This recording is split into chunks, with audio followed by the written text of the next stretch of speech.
Perdeu a ovelha, ela tem que ser buscada. E quando ela é encontrada, ela é motivo de alegria. É para o pastor. É para os seus amigos. Perdeu uma moeda, ela deve ser buscada. E quando são encontradas, é a alegria daquela mulher e de suas amigas.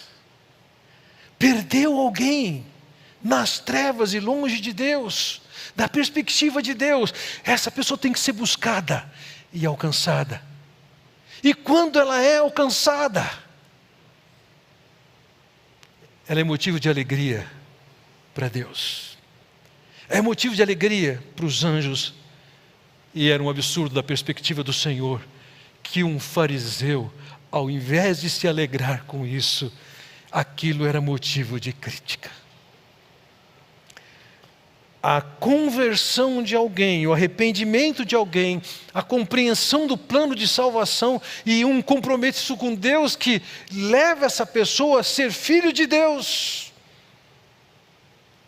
é motivo de alegria para quem está alinhado com Deus, ainda que não seja para um fariseu. Bem, sintetizando o que nós vimos até aqui, como é que nós podemos provar dessa alegria? Em primeiro lugar, vamos lembrar disso, e eu poderia ter citado muitos outros versos, e talvez não nos ajudasse na transmissão do propósito principal dessa passagem. A alegria é inerente ao caráter de Deus. Faz parte dele. A ideia de um Deus sisudo e irado, tem horas que Deus de fato se ira, tem horas que Deus de fato derrama seu julgamento, mas é inerente ao caráter de Deus a alegria. Segundo, a alegria de Deus, ela é comunicável. Deus concede aos seus filhos que estão em harmonia e alinhados com eles. A alegria é um atributo comunicável de Deus. Dada a importância de alcançar o perdido, Deus empreende esforços para resgatar o homem perdido, e quando ele encontra, ele se alegra. A alegria nos céus. Nessa passagem nós vemos um pastor e uma mulher alegres com o encontro do que estava perdido. Nessa passagem nós vemos amigos e vizinhos alegres pela moeda ou pela ovelha que foi encontrada. Nessa passagem nós vemos Deus e seus anjos se alegrando quando um pecador se achega a Deus. E sem sombra de dúvida, foi em troca da alegria que Jesus veio. Dessa passagem nós sabemos que Jesus estava alegre com o que ele estava fazendo. Como isso está em contraste com a mentalidade dos fariseus? Onde é que nós estamos? Onde é que nós estamos em relação a isso? Com quem nos parecemos mais? Com aquela mulher que perdeu a moeda? Com que nos parecemos mais? Com aquele pastor que perdeu a ovelha? Com quem nos parecemos mais? Com um fariseu indiferente? Pouco importa o que vai acontecer com esses pecadores? Com quem você se parece mais? Eu quero apresentar para vocês algumas ações que fazem com que você se alinhe com Deus e com seus anjos e se alegrem com a conversão de alguém. Porque não faz sentido nós que somos salvos por Cristo sermos indiferentes a quem não é.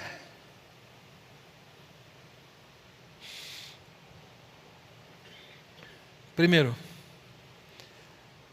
aprenda a se alegrar com as conversões que acontecem. Poucos meses atrás, recebi um pastor que veio conversar comigo, em fase de definições da sua vida, e eu não me lembro se eu perguntei ou se ele mesmo começou a testemunhar a sua experiência de chegar a Cristo. Alguém que vivia no mundo das drogas, um trapo, andava, ia se deslocando em busca do seu prazer e da sua satisfação, e com esse propósito ele foi para a Bahia, e em uma determinada ocasião ele estava procurando um lugar para tomar um banho. E alguém falou para ele de uma comunidade para drogados, que lá o pessoal podia tomar banho, e ele foi lá. E lá ele ouviu do Evangelho e se converteu. Um trapo humano, mas que foi alcançado. Nós podemos nos alegrar, nos alinhar com Deus, quando nós percebemos alguém que se achegou a Cristo. Nós não podemos ser indiferentes a isso. Mas não somente isso, nós podemos e devemos, assim como a mulher buscou, assim como o pastor buscou, assim como o Senhor buscou, nós podemos participar, nos envolvendo e nos comprometendo para alcançar pessoas perdidas. Nós não podemos ficar indiferentes a isso. Eu tenho o privilégio de dizer, primeiro, que não existe na esfera humana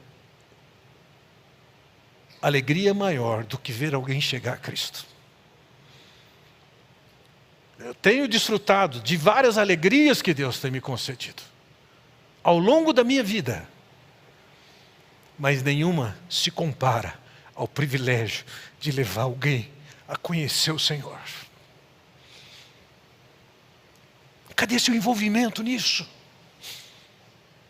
Eu tenho o privilégio de, nos últimos anos, levar dezenas de pessoas a Cristo, sentado na sala da minha casa.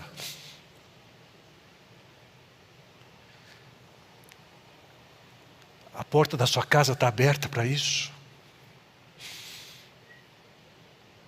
Você está disposto a aprender como compartilhar do Evangelho do Senhor Jesus Cristo?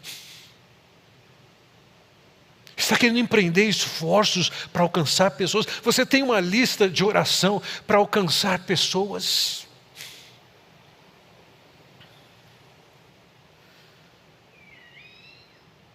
No começo dessa semana, eu fui visitar um homem, um descrente, numa UTI. Ele é um dos meus alvos de oração. Eu quero vê-lo alcançar, eu quero alcançá-lo com o Evangelho do Senhor Jesus Cristo. E eu fui até aquele hospital, ele ali aguardando o seu procedimento, e ele disse: estou alegre de te ver aqui. Por que eu estava lá? Porque ele é o pecador que precisa ser alcançado. Você se envolve. Um fariseu está olhando e está criticando, mas e você? Terceiro, você ora e investe nisso. Você tem sua lista de oração para orar por pessoas que você conhece e quer vê-las se converterem? Segundo, você é alguém que coloca a mão no bolso para viabilizar que pessoas se convertam?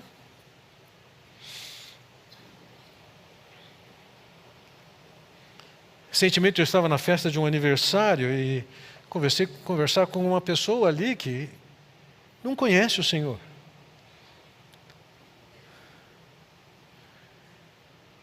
E em função disso, da minha abordagem, eu falei: seria interessante essa pessoa ler alguma coisa num livro. E no dia seguinte eu solicitei que fosse trazido o livro. O pessoal do escritório perguntou: Fernando, é livro de ministério? Ou seja, livros de ministério, isso sai do orçamento da igreja, do conta da igreja? Eu falei: não, isso aí é meu. Sou eu que quero dar. Me cobre.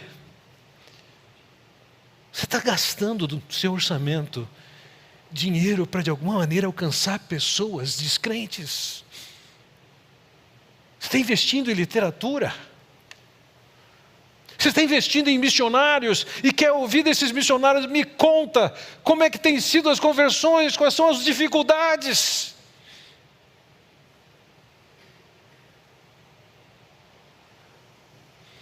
Um fariseu não está nem aí para isso, isso não é da conta dele.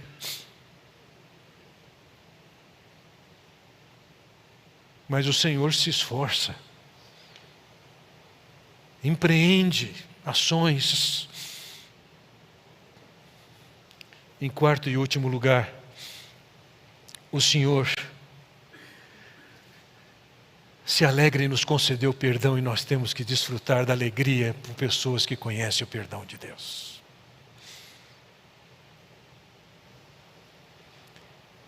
Com quem você se parece? Com o fariseu indiferente? Ou com o pastor, com a mulher e com o Senhor Jesus Cristo, que empreende esforços para alcançar o perdido? Acorda, gente. Você está aqui nessa vida para o maior propósito de Deus: alcançar quem está perdido.